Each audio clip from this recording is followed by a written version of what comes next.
বন্ধুরা, সবাই কেমন আছো? ভালো আছো? যারা অনেক বিপদে আছো, অনেক সমস্যা আছো, মনে করতেছো শেষ, শেষ না। এই দেখো, এটা একটা পাথর। এটা একটা পাথর। এই পাথরের মাঝখানে একটা গাছ। তারা চিন্তা করে সৃষ্টিকর্তা কি না করতে পারে। একটু ধৈর্য ধরো, সব কিছু ঠিক হয়ে যাবে। ইমান হারা হবে না, ইমান হারানো যাবে না। সৃষ্টিকর্তার উপর ভরসা রাখতে হবে। একটা পাথরে যদি গাছ হতে পারে, মাটি নেই, কোনো কিছু নেই এখানে, একটা পাথরে যদি একটা গাছ সৃষ্টিকর্তা উঠাই দিতে পারেন, তাহলে সৃষ্টিকর্তা কি না করতে পারেন। ঠিক আছে, এই যে আরেকটা গাছ এখানে, এই যে আরেকটা গাছ পাথরের উপরে হয়ে আছে।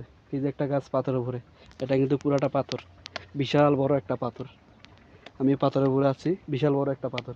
পাথরের উপরে সৃষ্টিকর্তা গাছ বানাই দিয়েছেন, সুন্দর জীবিত আছে, ফুল আছে। ঠিক আছে, কেউ ধৈর্য হারা হবেন না, ধৈর্য রাখুন।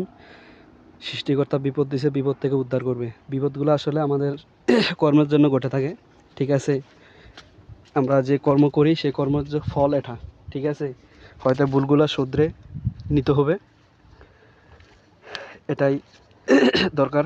ধৈর্য ধরতে হবে, সৃষ্টিকর্তার কাছে ভুল স্বীকার করে ক্ষমা চেয়ে এই বিপদ থেকে উদ্ধার চাইতে হবে। যে সৃষ্টিকর্তা পাথরেও গাছ উঠাতে পারে, সেই সৃষ্টিকর্তা কি না করতে পারে, সব কিছুই করতে পারে। সৃষ্টিকর্তার উপর ভরসা রাখুন, ধৈর্য ধরুন। ধৈর্য হচ্ছে সবচেয়ে বড় সম্পদ। ভালো থাকবেন। আসসালামু আলাইকুম।